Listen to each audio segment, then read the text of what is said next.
নমস্কার বন্ধুরা, সুভদ্রা গোট ফার্মের পক্ষ থেকে সকল বন্ধুদের জানাই আন্তরিক প্রীতি, শুভেচ্ছা, অভিনন্দন।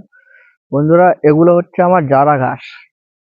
তো সবাই বলে শীতকালে ঘাসের ফলন খুব ভালো হয় না। তো শীতকাল কেন, গরমকাল কেন, যদি ঘাসের ঠিক পরিচর্যা করতে পারা যায় বা ঘাসকে ঠিকঠাক করে আহ, মানে ওর প্রয়োজনীয় জল, প্রয়োজনীয় সার, প্রয়োজনীয় জৈব সার দেওয়া হয়, তাহলে কিন্তু ঘাসের ফলন অটোমেটিক ভাবে হবে। তো এখন আমাদের মাঠে রোপণের কাজ চলছে। তো এই যে রোপণ হয়ে গেছে দেখছেন। হ্যাঁ, তো সেদিকে বাদাম লাগানো আছে। প্রায় পুরো মাঠটাই আমাদের রোপণের কাজ চলছে। এগুলো আমার অজানা হাইব্রিড। আরো সেদিকে মাঠটায়, জমিনটায় অজানা হাইব্রিড আছে। পুরো মাঠে রোপণের কাজ চলছে এখন। আর মাঠে আমাদের ছাগলগুলো বেরোতে পারবে না, আর চড়তেও পারবে না। তো সে সময় আমি আমার যে মাঠের যে ঘাসগুলা, এইগুলাই দিয়ে থাকি।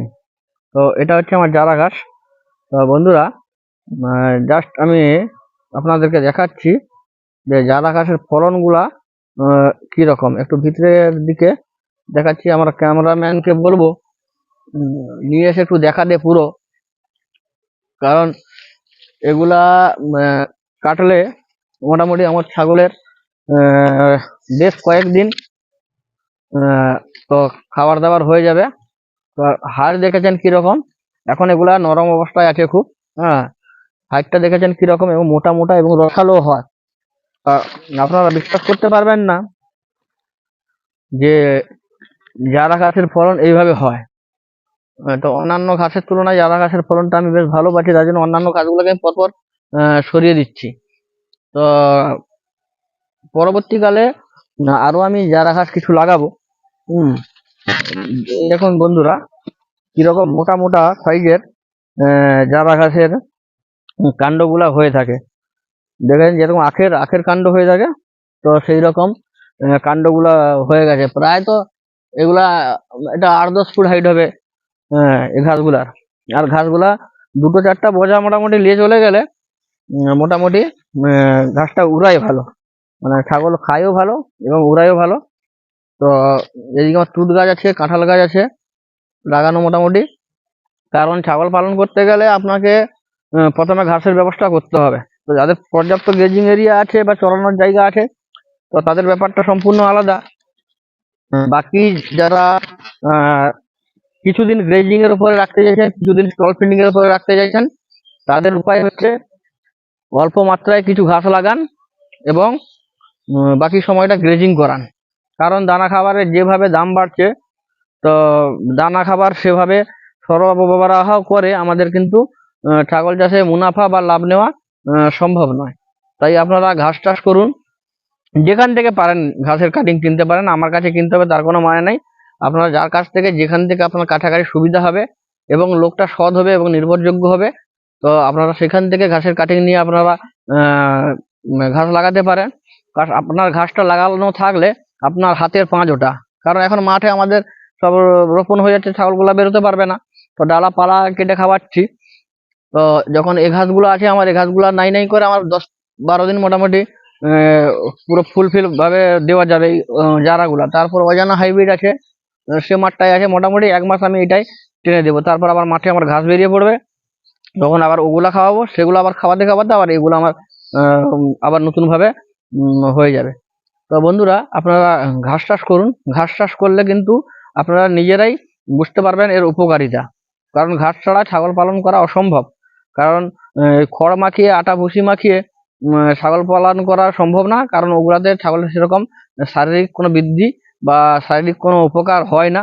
আমি যতটা জানি, অনেকে বলে খড় খাবান খড় খাবান, কিন্তু আমি যে ডাক্তারবাবুর কাছ থেকে ট্রেনিং করেছি, ওনারা বারবার বলছে যে খড়কে আপনারা অ্যাভয়েড করে চলুন। খড় বাদে দানা দেন, ঘাস দেন, মাঠ থেকে পাঁচমিশালি ঘাস দেন, যা দিবেন দেন, ওই খড়টাকে মোটামুটি অ্যাভয়েড করে চলুন। আর বন্ধুরা, যত ডালাপালা খাওয়াতে পারবেন আরো ভালো।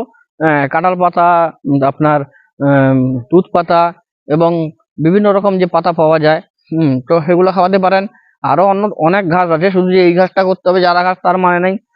নেপিয়ার আছে, রেড নেপিয়ার আছে, আলফা আলফা আছে, অনেক আছে, লুসিয়ান আছে, অনেক ঘাস আছে, সেসব গুয়াতেমালা আছে, ওইসব ঘাস আপনারা যেখানে পারেন কিনে নিয়ে এসে আপনারা লাগান, ঘাস চাষ করুন। ঠিক আছে, ঘাস চাষ করলে আপনাদের ছাগলগুলার কিন্তু গ্রোথ বজায় থাকবে।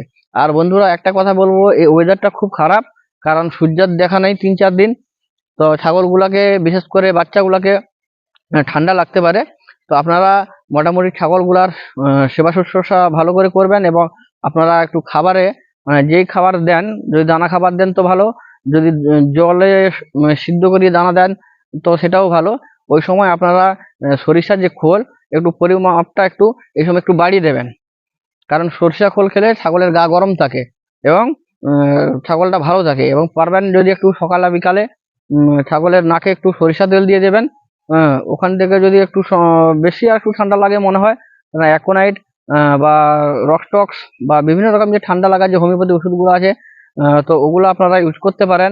ডালকামারা, বিভিন্ন রকম যে ওষুধগুলো আছে, নেট্রামিউর, বিভিন্ন রকম হোমিওপ্যাথি ওষুধগুলো আপনারা ইউজ করতে পারেন। তো ছাগলগুলোকে আপনাদের ভালো রাখতে হবে, সুস্থ রাখতে হবে। ছাগল সুস্থ থাকলে, ছাগল ভালো থাকলে আপনার খামার অগ্রগতিতে এগিয়ে যাবে এবং আপনি নিজে প্রতিষ্ঠিত হতে পারবেন। ছাগল পালন করতে গেলে অসুখ, রোগ, জ্বালা, খাবার, বাসস্থান, এগুলার দিকে আপনাদের বিশেষভাবে নজর দিতে হবে। না দিলে কিন্তু আপনি ছাগল ফার্ম করতে পারবেন না।